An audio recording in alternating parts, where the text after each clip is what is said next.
जय श्री कृष्ण। श्री बिहारी जी की बैठक में आपका स्वागत है। मैं हूँ शैलेंद्र कुमार भारद्वाज। कुछ समय पहले की बात है, एक सज्जन बहुत कष्ट में थे। उनके कष्ट को देख के मैं भी द्रवीभूत हो गया और मन में इच्छा हुई प्रभु जी से प्रार्थना करूं कि वे उनके इस कष्ट का निवारण करें। तुरंत मेरे गुरु का आदेश हुआ कि ऐसी गलती मत करना। तुम प्रकृति से क्या ज़्यादा दयालु हो? तुमको क्या लगता है कि प्रकृति कम ममतामयी है, तुमको ज़्यादा दया आ रही है? उसको दया नहीं आती। प्रकृति माँ है, तुमसे ज़्यादा दयालु है। इसलिए कभी प्रकृति के काम में हस्तक्षेप करने की चेष्टा मत करना। ये सुख और दुख जो प्राणी के जीवन में आते हैं, सब नियति है, कर्मगति है, जो भोगने से ही शांत होगी। तुम्हारे कहने से, तुम्हारी प्रार्थना से उसको व्यवधान मत उत्पन्न करो। शांत हो गया मैं, क्योंकि मेरी समझ में भी आ गया कि ना तो मैं प्रकृति से ज़्यादा सक्षम हूँ और ना उससे ज़्यादा दयालु। प्रकृति जो कुछ भी करती है अपने नियमों के अधीन होकर करती है।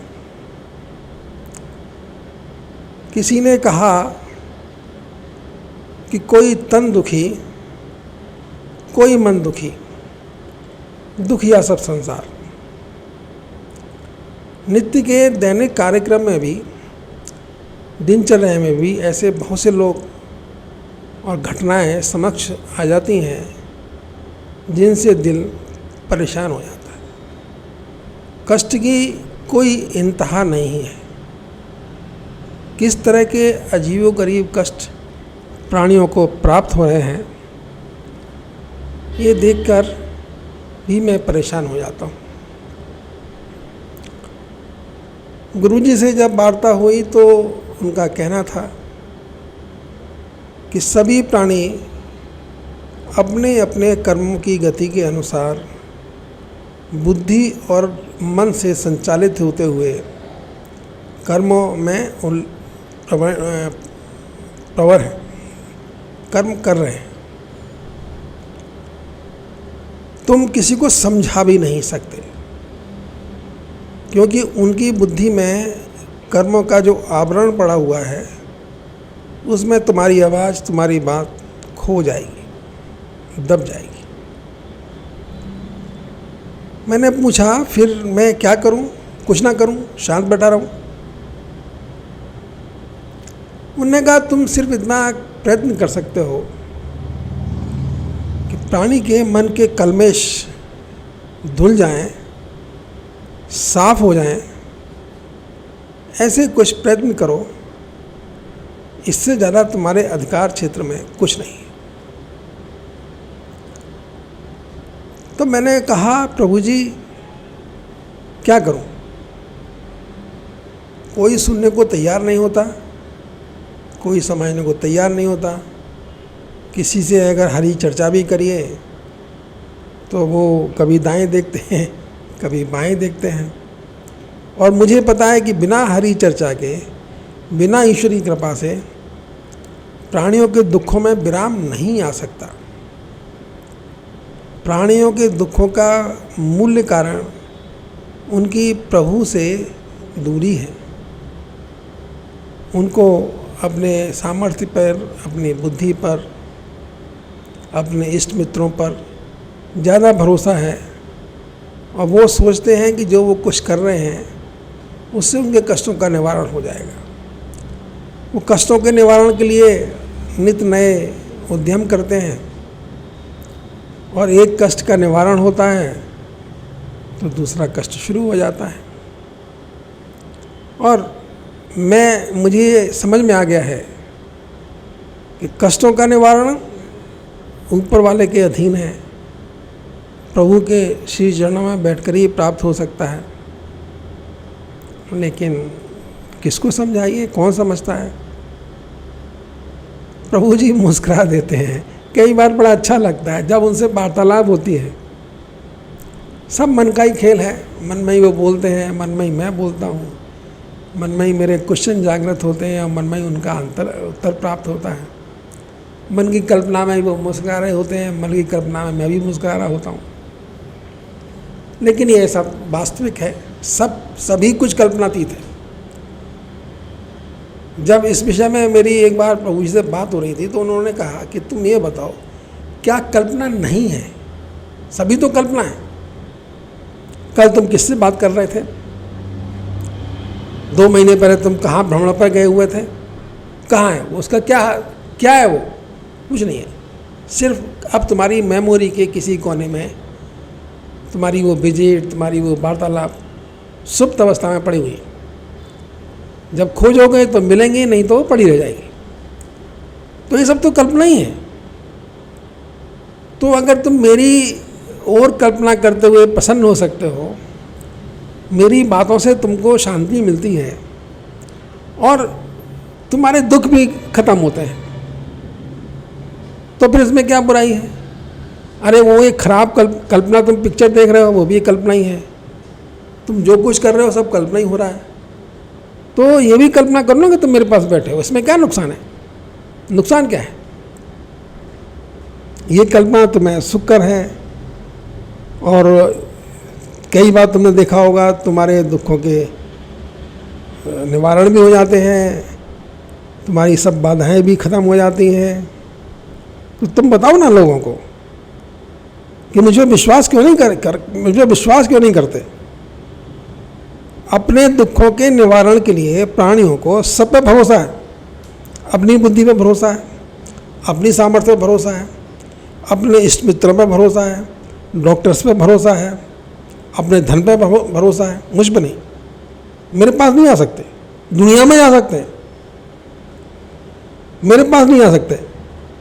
अरे मेरे पास आके तो देखे, मुझसे कहे ना कि उसे क्या कष्ट है। देखो मैं दूर करता हूँ कि नहीं करता, लेकिन मैं क्या करूँ कि करता ही नहीं है। सब अपने अपने में अपनी बुद्धि, मन, सामर्थ्य जो कुछ उन्हें प्राप्त है उसी में घूमते हुए चलते रहते हैं।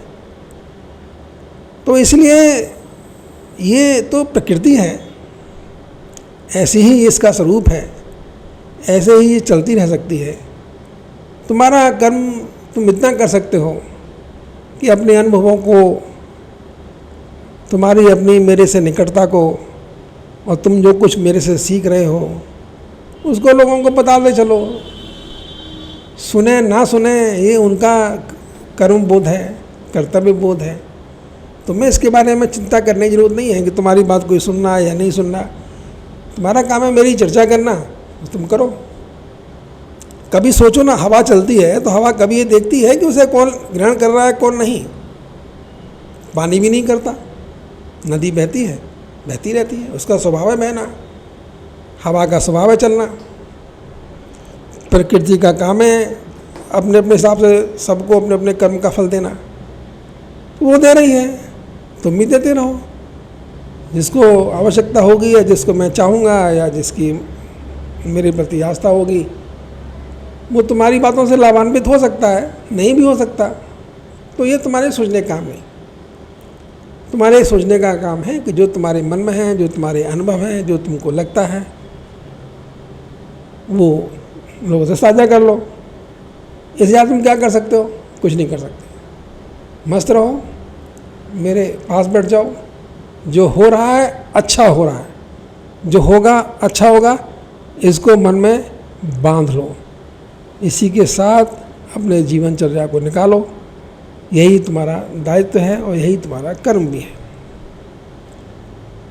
इस सोच के अंतर्गत अपने गुरु की आज्ञा अनुसार मैं सुबह नित्य आजकल ये प्रयत्न करता हूँ कि 10-15 मिनट अपनी और प्रभु की चर्चा को आगे बढ़ाऊँ।